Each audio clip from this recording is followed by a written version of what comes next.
당신은 아침에 눈을 뜨자마자 어떤 생각을 하나요? 오늘은 혈당이 괜찮을까? 혹시 어제 먹은 음식이 영향을 주진 않았을까? 그런 걱정으로 하루를 시작한 적도 있을 겁니다. 창문 너머로 비치는 햇살이 따뜻한데도 몸이 무겁게 느껴지는 아침이 있죠. 하지만 그 순간, 단 3분만 걸으면 놀라운 변화가 시작됩니다. 아침 첫걸음은 단순한 움직임이 아닙니다. 밤새 휴식 모드로 있던 몸이 이제 깨어나야 한다는 신호를 받는 첫 순간입니다. 근육이 늘어나고 혈류가 활발해지면서 간과 췌장이 혈당 조절을 시작합니다. 이때 3분 정도만 걷는 것이 왜 중요할까요? 우리 몸의 인슐린은 정교한 시계처럼 작동하지만 오랫동안 앉아 있으면 이 시계가 멈춘 듯 둔해집니다. 아침의 첫 움직임은 바로 그 멈춘 시계를 다시 맞추는 행동입니다. 많은 환자들이 이렇게 말합니다. 선생님, 아침에 30분씩 걷는 건 너무 힘들어요. 하지만 놀랍게도 30분보다 꾸준한 3분이 더 큰 차이를 만든다는 사실을 모르는 분들이 많습니다. 아침 공기를 마시며 집 안복도를 한 바퀴 도는 것, 마당을 천천히 걷는 것, 그것만으로도 혈당이 11올리 민니그리타도 다이엘 낮아지는 경우가 있습니다. 특히 공복 상태에서 하는 걷기는 인슐린 감수성을 자극해 하루 전체의 혈당 곡선을 완만하게 만들어줍니다. 이건 단지 이론이 아닙니다.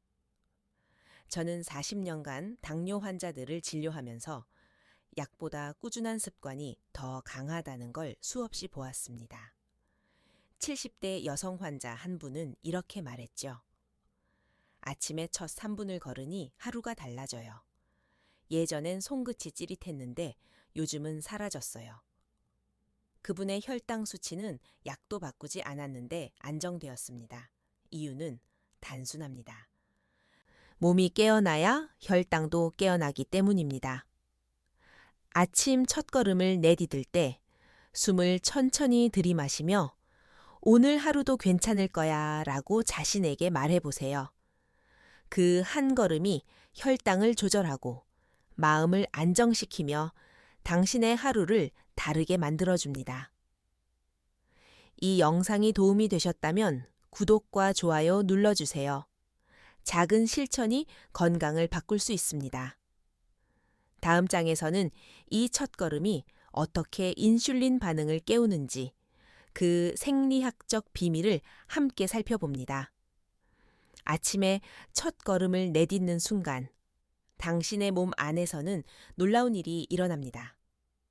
오랫동안 조용하던 근육세포가 이제 에너지가 필요하다고 신호를 보내죠. 그 즉시 췌장은 인슐린을 분비하기 시작합니다. 그런데 중요한 건 이 반응이 얼마나 빠르게 일어나는가입니다.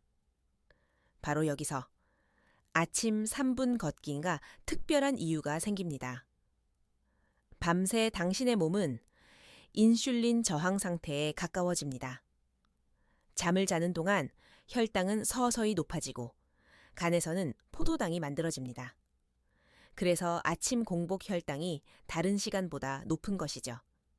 그런데 이때 가볍게 걷기 시작하면 근육이 포도당을 흡수하기 위해 문을 엽니다. 마치 닫혀있던 창문을 활짝 열듯이요. 그 문이 바로 GLUT 통로카티입니다. 복잡한 이름이지만 간단히 말하면 운동할 때만 열리는 혈당의 문입니다. 약을 먹지 않아도 걷기만 해도 이 문이 열리니 인슐린이 훨씬 효율적으로 작동하게 됩니다. 제가 진료하던 68세 남성 환자 한 분이 있었습니다.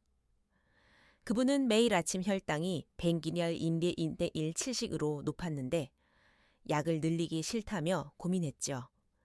제가 식사 전에 3분만 걸어보세요 라고 권했습니다.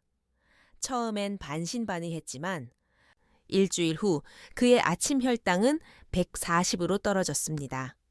다른 건 바꾸지 않았습니다. 단지 일어나서 바로 3분간 집 앞 골목을 걷는 것뿐이었습니다. 이처럼 짧은 걷기에도 몸은 즉각 반응합니다.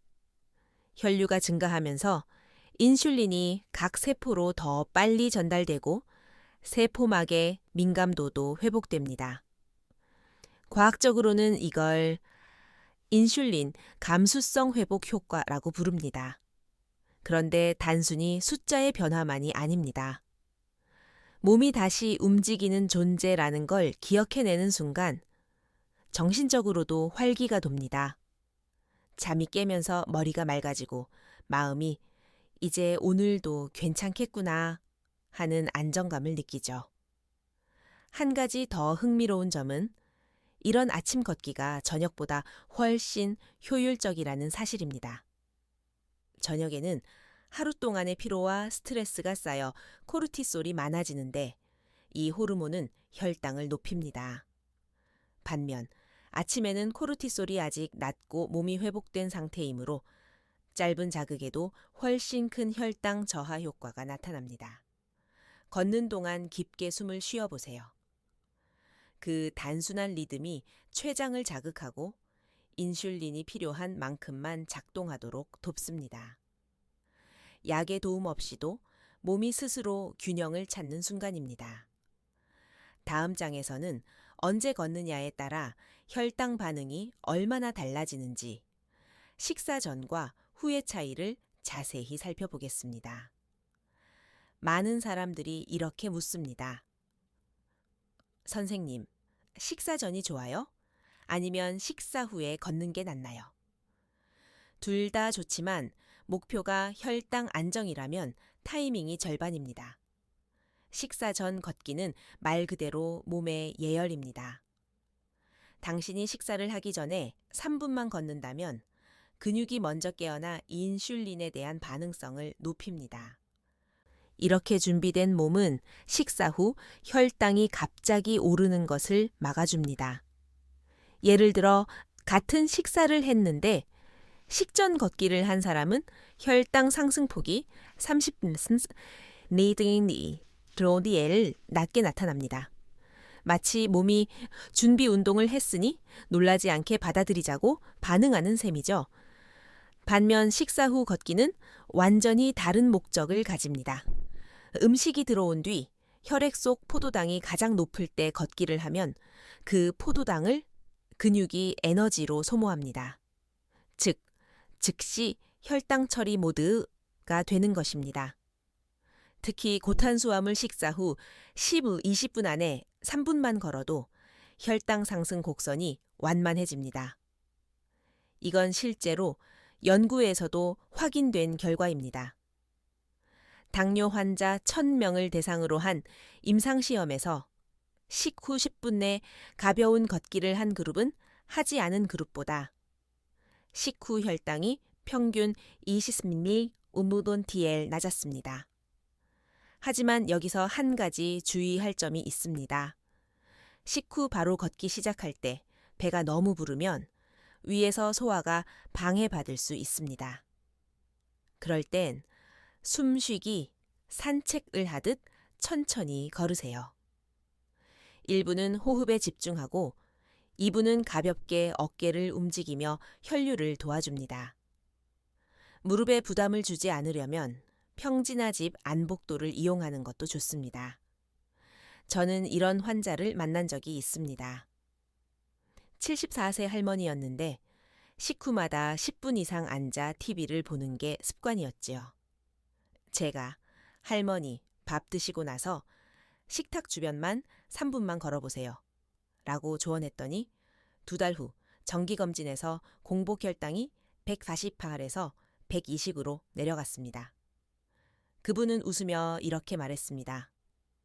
선생님, 그 3분이 제 하루를 바꿨어요. 걷기란 그렇게 간단하지만 강력한 약입니다. 식사 전엔 몸을 깨우고 식사 후엔 남은 당을 비워줍니다. 특히 당뇨 전 단계나 혈당이 불안정한 분이라면 두 시점을 모두 활용해 보세요. 아침 식사 전 3분, 저녁 식사 후 3분, 단 6분이면 하루 혈당 흐름이 달라집니다. 다음 장에서는 왜 60세 이후에는 단 3분이라도 더 중요해지는가? 나이에 따라 달라지는 몸의 대사 변화를 깊이 들여다보겠습니다. 당신이 60세를 넘기면 몸 안의 시계가 조금씩 느려집니다. 예전에는 밥을 먹고 조금만 움직여도 에너지가 금세 돌았지만 지금은 그렇지 않죠. 근육이 줄고 세포의 대사 속도도 낮아집니다. 이건 나이가 들어서 당연히 생기는 변화입니다. 하지만 많은 분들이 이제 어쩔 수 없다고 포기합니다. 사실은 그 반대입니다. 이 시기에야말로 짧고 자주 움직이는 3분의 기적이 더 필요합니다. 우리 몸의 근육은 단순히 움직이는 기관이 아닙니다. 근육이야말로 혈당 저장소입니다. 젊을 때는 근육이 많아 포도당을 쉽게 흡수하지만 60세 이후에는 근육량이 줄면서 이 기능이 떨어집니다. 그래서 같은 음식을 먹어도 혈당이 더 쉽게 오르는 것이죠. 하지만 걷기는 그 잃어버린 기능을 잠시나마 되살립니다. 단 3분의 걷기라도 근육이 혈당을 흡수하도록 문을 여는 것입니다. 예를 들어 65세 남성 환자 한 분이 있었습니다. 그는 하루 종일 앉아서 책을 읽는 걸 좋아했지만 혈당이 점점 높아지고 있었습니다. 제가 1시간마다 3분만 일어나 걸으세요 라고 권했습니다. 처음엔 시큰둥했지만 한 달 뒤 재검사에서 놀라운 결과가 나왔습니다. HbA1c가 6.8에서 6.1로 낮아졌습니다. 그는 웃으며 말했죠. 선생님, 약을 줄인 것도 아닌데 왜 이렇게 좋아졌죠? 그 이유는 단순합니다. 자주 움직이는 근육이 인슐린보다 더 강력한 조절자이기 때문입니다. 노년기에 걷기를 멀리하는 가장 큰 이유는 피로감과 무릎 통증입니다. 하지만 걷기의 시간과 강도를 줄이면 오히려 통증이 줄고 피로가 개선됩니다. 짧게 자주 움직이면 혈류가 꾸준히 흐르기 때문에 염증이 줄고 근육의 산소 공급이 늘어납니다. 이것이 바로 세포의 재활성화입니다. 몸이 다시 깨어나는 순간 기분도 함께 밝아집니다. 여기서 한 가지 덧붙이자면 3분의 시간은 단순히 운동 시간이 아니라 뇌와의 약속입니다. 나는 오늘도 내 몸을 돌본다. 이 메시지를 뇌가 매일 받으면 스트레스 호르몬 분비가 줄고 자율신경의 균형이 회복됩니다. 그 결과 혈당뿐 아니라 혈압, 수면, 소화까지 좋아집니다. 그러니 이 나이에 무슨 운동이야 라고 말하지 마세요. 지금의 나이에 맞는 운동이 따로 있습니다. 그게 바로 매일 3분 걷기입니다. 당신의 몸은 아직 충분히 회복력을 가지고 있고 그 첫걸음을 기다리고 있습니다. 다음 장에서는 왜 이런 작은 움직임이 약보다 더 강력한 치료 효과를 내는지 그 과학적 근거를 함께 살펴보겠습니다. 당신은 아마 이런 말을 들어본 적 있을 겁니다. 운동이 약이다. 하지만 그 말은 단순한 비유가 아닙니다. 실제로 꾸준한 걷기 습관은 약물 치료보다 더 깊은 수준에서 몸을 바꿉니다. 약은 혈당을 일시적으로 조절하지만 걷기는 몸의 시스템 전체를 바꾸기 때문이죠. 우리 몸의 인슐린은 하나의 열쇠처럼 작동합니다. 이 열쇠가 잘 돌아가야 세포 안으로 당기 들어가는데 오랫동안 움직이지 않으면 이 열쇠의 구멍이 녹슬어 버립니다. 걷기는 바로 그 구멍의 녹을 벗겨주는 역할을 합니다. 약은 열쇠를 억지로 돌려주는 것이라면 걷기는 열쇠 구멍 자체를 새롭게 만들어주는 셈이죠. 저는 이런 환자를 기억합니다. 70세 초반의 남성분이었는데 매일 혈당약을 2알씩 복용했음에도 수치가 172에서 내려가지 않았습니다. 그분은 늘 약이 약발이 떨어졌나 봐요. 라며 걱정했지요. 그래서 저는 이렇게 제안했습니다. 약을 늘리기 전에 매일 3분이라도 걸어보세요. 단, 하루도 빠지지 말고요. 2달 후 그분의 혈당은 120까지 내려갔고 약은 그대로였습니다. 그분은 이렇게 말했습니다. 선생님, 그 3분이 약보다 낫네요. 약은 안 먹으면 끝인데 걷기는 하면 할수록 더 좋아지네요. 이 이야기가 특별한 이유는 단순히 수치의 변화 때문이 아닙니다. 걷기의 꾸준함은 몸에 기억을 남깁니다. 세포가 이 사람은 매일 움직인다 라고 학습하면 혈당을 스스로 낮추는 능력을 회복합니다. 이건 약으로는 절대 만들 수 없는 변화입니다. 심지어 걷기를 꾸준히 하는 사람은 약을 줄일 확률이 30% 이상 높습니다. 물론 약이 필요 없는 사람은 없습니다. 하지만 약만으로는 충분하지 않습니다. 당신이 매일 조금씩 걷는다면 약이 하는 일을 몸이 함께 도와줍니다. 그 순간부터 약은 조력자가 되고 주인공은 당신이 됩니다. 걷기는 돈이 들지 않습니다. 특별한 장비도 필요 없습니다. 단지 꾸준함이 필요합니다. 몸은 그 꾸준함을 기억하고 어느 날 문득 당신에게 선물처럼 보답합니다. 손끝의 저림이 사라지고 머리가 맑아지고 식후 졸음이 줄어듭니다. 그건 약이 아닌 몸이 스스로 회복하고 있다는 신호입니다. 이제 궁금하지 않나요? 어떻게 단 3분의 걷기가 이런 놀라운 결과를 만들어낼까? 다음 장에서는 의사들도 놀란 3분 리듬의 비밀, 즉 걸음 속도와 호흡의 조합이 만들어내는 놀라운 효과를 알아보겠습니다. 걷기에는 단순한 시간 이상의 비밀이 숨겨져 있습니다. 단 3분이라도 어떻게 걷느냐에 따라 결과는 완전히 달라집니다. 의학적으로 가장 효율적인 걷기 리듬은 호흡 4초 들이마시고 6초 내쉬는 패턴, 그리고 분당 100보 내외의 속도입니다. 이 리듬은 단순히 운동의 강도를 조절하기 위한 것이 아니라 인슐린과 혈당 조절의 리듬을 맞추는 방법이기도 합니다. 인체는 놀라울 정도로 리듬을 기억하는 존재입니다. 심장 박동, 호흡, 혈압, 심지어 인슐린 분비까지 일정한 리듬을 따라 움직이죠. 이 리듬이 무너지면 몸은 스트레스로 인식하고 혈당을 높입니다. 그런데 걷기 중 일정한 호흡 리듬을 유지하면 자율신경이 안정되어 코르티솔, 스트레스 호르몬, 이 줄고 혈당이 자연스럽게 떨어집니다. 실제 연구에서도 흥미로운 결과가 있습니다. 당뇨 전단계 환자 200명을 대상으로 한 실험에서 3분간 일정한 리듬으로 호흡하며 걷기를 매일 2회 실시한 그룹은 단순히 걷기만 한 그룹보다 4주 후 평균 혈당이 10mg 머니기룡리디알 더 낮았습니다. 같은 시간, 같은 거리라도 리듬을 맞춘 걷기가 훨씬 효과적이었던 것이죠. 한 72세 여성 환자분의 이야기를 해드릴게요. 그분은 무릎이 아파서 오래 걷지 못했지만 3분 리듬 걷기를 꾸준히 실천했습니다. 처음엔 이게 무슨 효과가 있겠어 라며 웃으셨지만 2달 후 손발의 저림이 사라졌고 식후 졸음도 줄었다고 했습니다. 그분은 이렇게 말했습니다.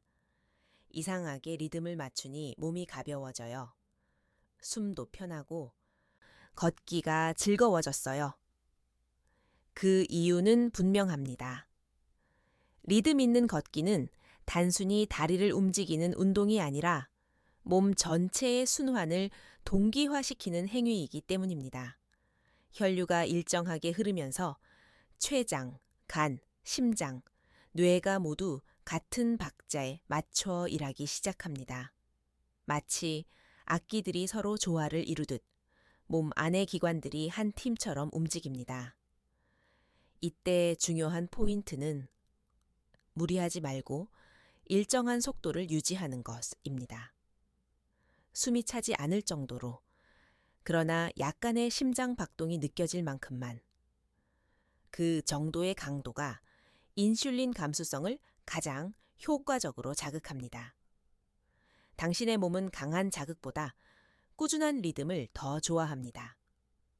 이제 걷기는 단순한 운동이 아니라 하나의 리듬 치료입니다.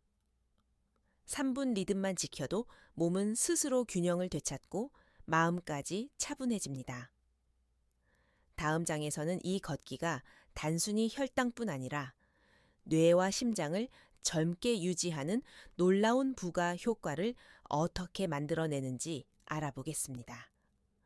많은 사람들이 걷기를 혈당 조절용 운동으로만 생각하지만 사실 걷기는 전신 회복 프로그램입니다.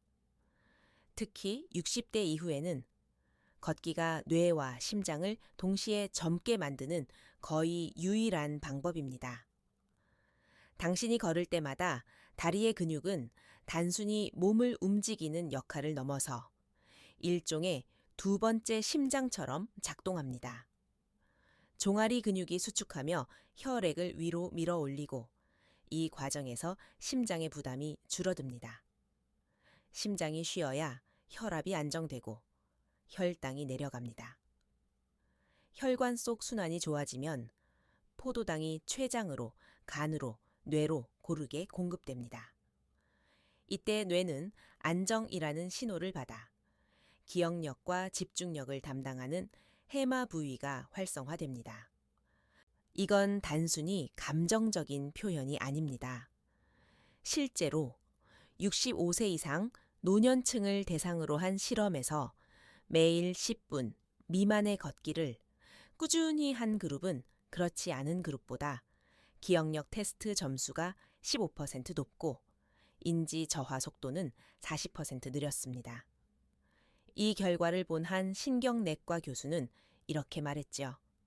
걷기는 뇌를 움직이는 가장 간단한 약이다.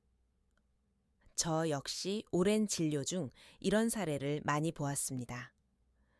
혈당이 높은 70대 여성 환자 한 분은 매일 새벽 동네 놀이터를 3바퀴 돌며 걷기 시작했습니다.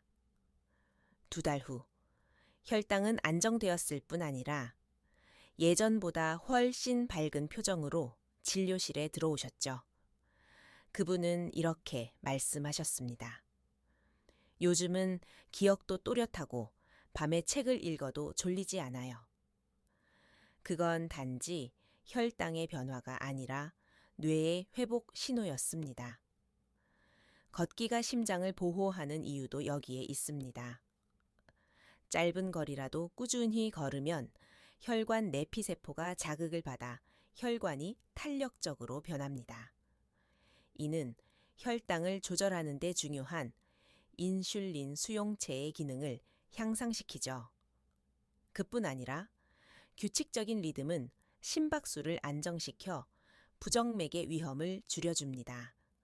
결국 걷기란 하루의 피로를 씻어내는 순환의 의식입니다.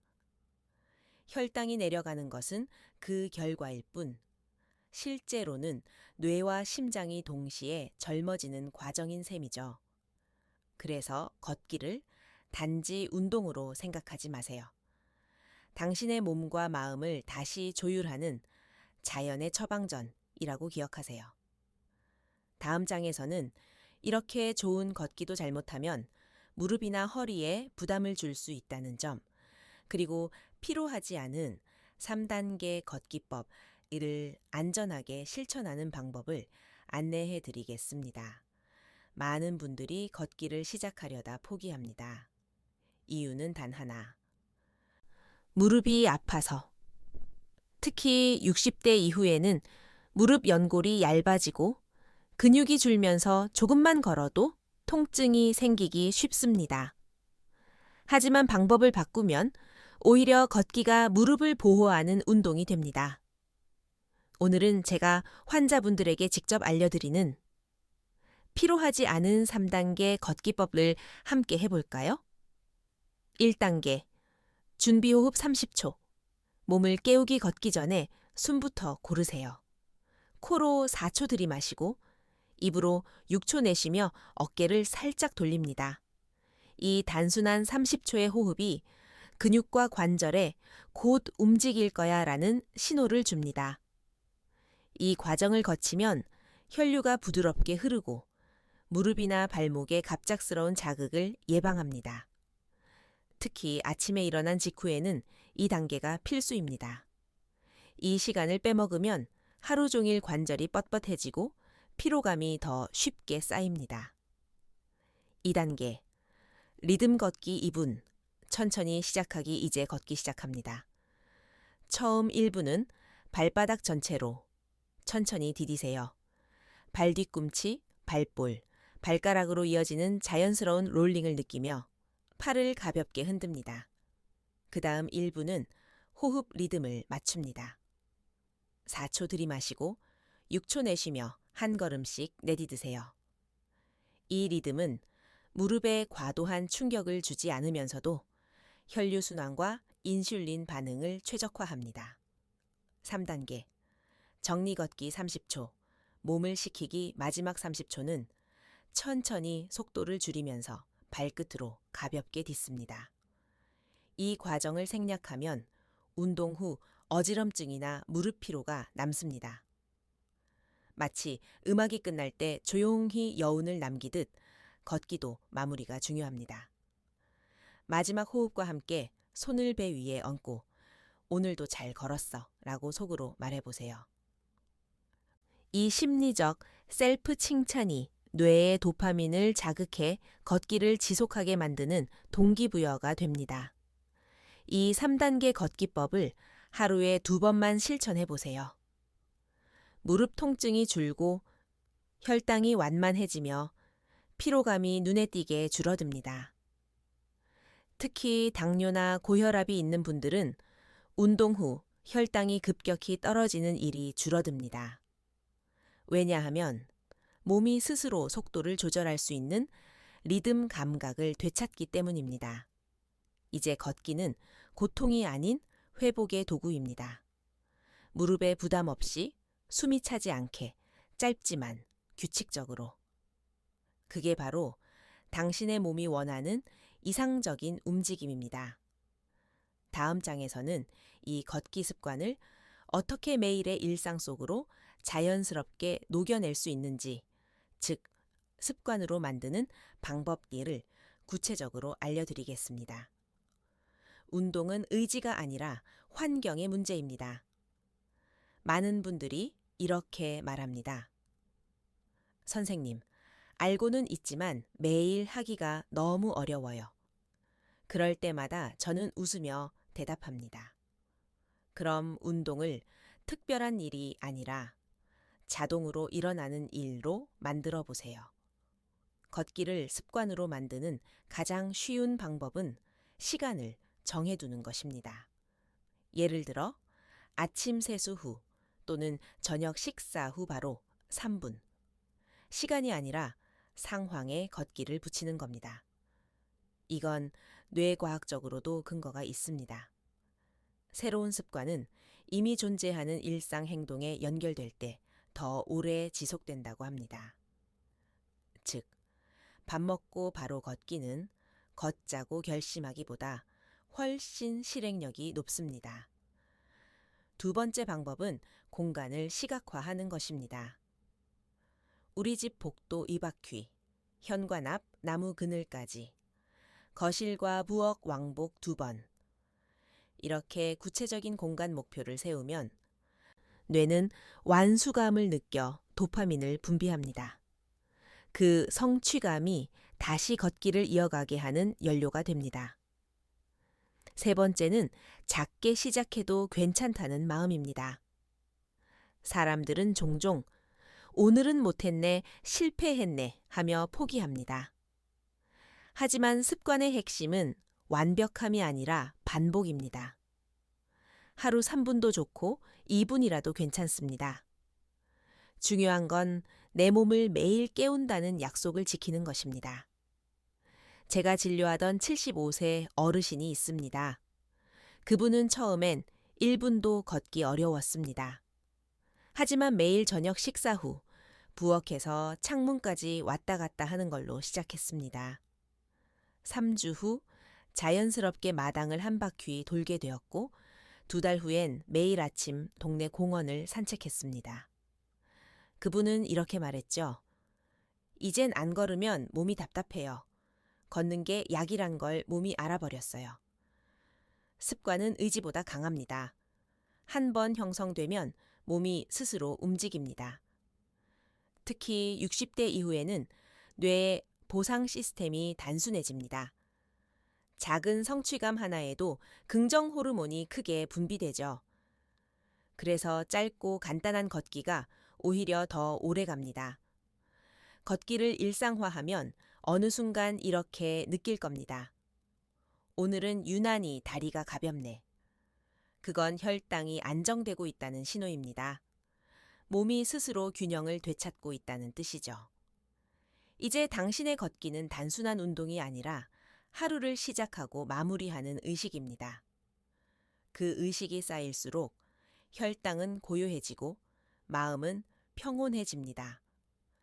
다음 장에서는 걷기가 왜 단순히 몸을 움직이는 것을 넘어 스트레스와 감정의 균형까지 잡아주는 심리적 효과를 함께 살펴보겠습니다. 걷기는 단지 몸을 움직이는 행위가 아닙니다.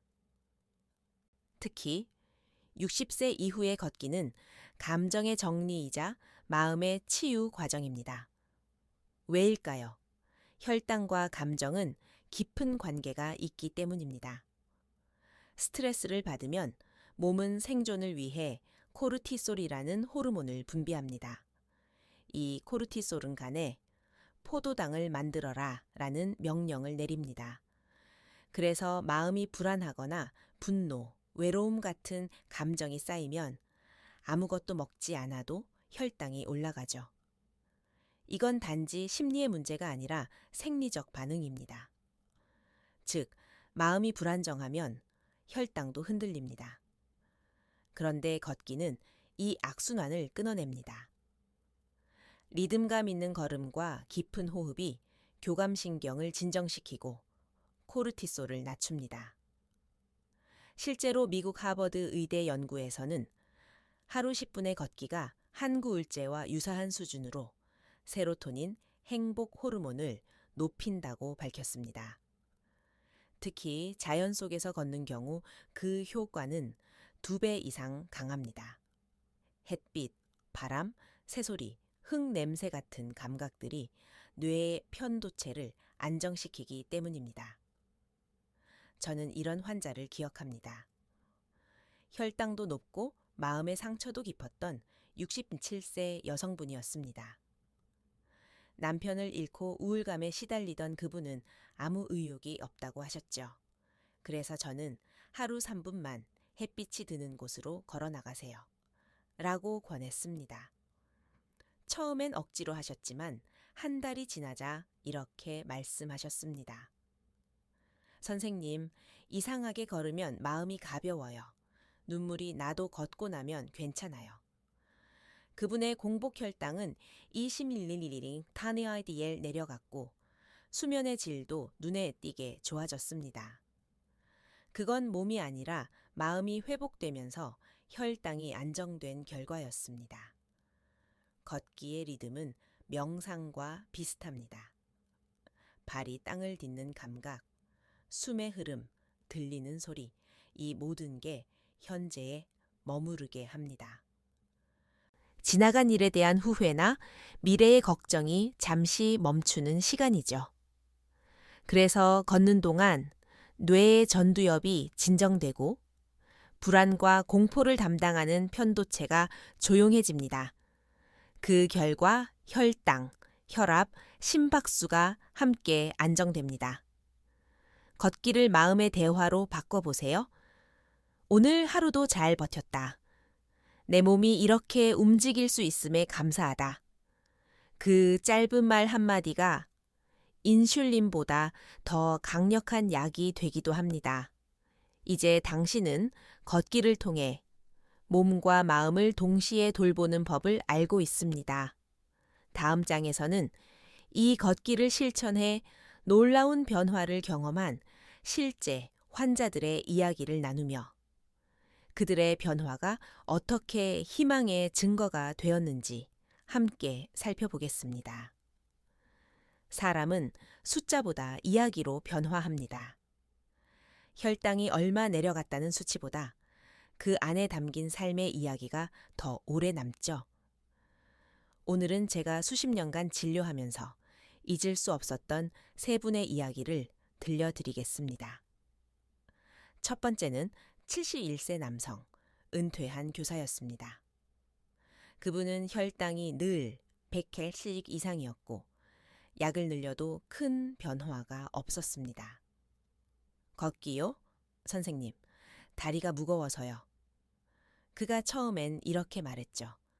그래서 저는 딱 3분만 걸어보세요. 약속하신다면 제가 약은 그대로 두겠습니다. 라고 말했습니다. 그는 믿지 못하겠다는 표정이었지만 약속을 지켰습니다. 집 안복도와 현관 사이를 오가며 3분 걷기를 매일 실천했죠. 3개월 후 그의 공복 혈당은 128로 내려갔고 HbA1c는 6.2까지 떨어졌습니다. 무엇보다 그는 이렇게 말했습니다. 이제는 걷는 시간이 제일 편안한 시간입니다. 마음이 가라앉아요. 두 번째는 68세 여성, 오랫동안 불면증과 당뇨를 함께 앓던 분이었습니다. 그녀는 새벽마다 혈당이 급상승해 괴로워했죠. 저는 새벽에 깨면 억지로 다시 눕지 말고 그 자리에서 3분만 걸으라고 권했습니다. 한 달 후 그녀는 이렇게 말했습니다. 신기하게도 새벽에 걸으면 혈당도 불면도 같이 나아요. 그녀의 아침 혈당은 평균 30mAdL 떨어졌고 무엇보다 얼굴빛이 달라졌습니다. 그건 단순히 수치의 변화가 아니라 삶의 리듬이 회복된 증거였습니다. 세 번째는 76세 할머니였습니다. 선생님, 저는 걷기보다 쉬는 게 좋아요. 그분은 관절염이 있어 움직이기를 두려워했습니다. 하지만 저는 말했습니다. 쉬는 것도 중요하지만 안 움직이면 통증이 더 깊어집니다. 그분은 조심스럽게 하루에 3번, 부엌에서 창문까지 오가며 3분씩 걷기 시작했습니다. 2달 후, 혈당은 내려갔고 무릎 통증은 절반으로 줄었습니다. 그분은 손을 꼭 잡으며 이렇게 말씀하셨지요. 선생님, 이제는 걷는 게 두렵지 않아요. 오히려 걷지 않으면 몸이 더 무거워요. 이 세 사람에게서 공통점을 찾을 수 있습니다. 모두가 많이가 아니라 꾸준히를 선택했다는 것. 걷기의 시간보다 걷는 마음이 중요했다는 점입니다. 그 마음이 몸을 바꾸고 혈당을 안정시키며 삶을 다시 빛나게 만들었습니다. 당신의 몸도 그렇게 반응할 수 있습니다. 지금 이 순간부터 그들의 3분을 당신의 3분으로 만들어 보세요. 그 짧은 걸음이 언젠가 당신의 삶을 새로 그려줄 겁니다. 다음 마지막 장에서는 이 모든 여정을 하나로 정리하며 오늘의 한 걸음이 내년의 건강을 어떻게 바꾸는지 따뜻한 마무리로 함께 걸어가겠습니다. 이제 당신은 알고 있습니다. 걷기는 단지 운동이 아니라 몸과 마음을 회복시키는 가장 자연스러운 약이라는 것을요. 단 3분이라도 매일 걷는다는 건 스스로에게 이렇게 말하는 것입니다. 나는 아직 내 몸을 믿는다.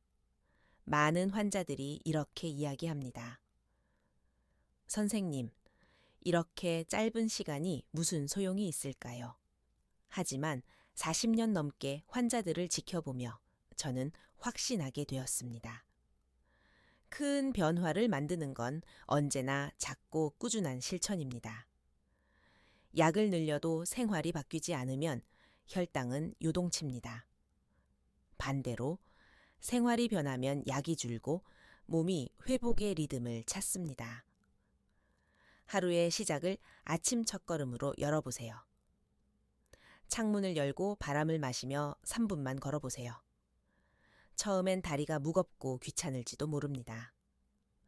하지만 일주일 후엔 숨이 조금 더 편해지고, 한 달 후엔 손끝의 저림이 줄어들며, 3달 후엔 거울 속의 당신이 더 밝은 눈빛으로 미소 짓게 될 겁니다.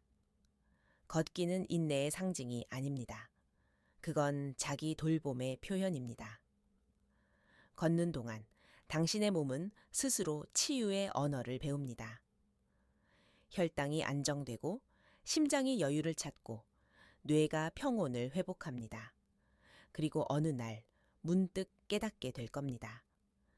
이제는 약보다 걷기가 더 믿음직하다. 삶의 속도는 느려졌지만 그만큼 세상이 더 선명해집니다. 걷는 동안 들리는 새소리, 스치는 바람, 발 밑에 단단한 땅. 그 모든 것이 당신은 여전히 살아있다는 신호입니다. 그 신호를 매일 받는 사람은 늙지 않습니다. 나이는 숫자지만 움직임은 생명입니다. 지금 당신이 이 영상을 보고 있다면 이미 변화는 시작된 것입니다. 이제 해야 할 일은 단 하나, 내일 아침 단 3분만 걸어보는 것. 그 한 걸음이 쌓여 내년 이맘때쯤 전혀 다른 삶이 펼쳐질 겁니다. 숨이 깊어지고 마음이 가벼워지고 몸이 새롭게 깨어날 것입니다. 지금 시작하시면 내년 이맘때는 전혀 다른 삶이 펼쳐질 수 있습니다. 오늘이 그 첫걸음입니다.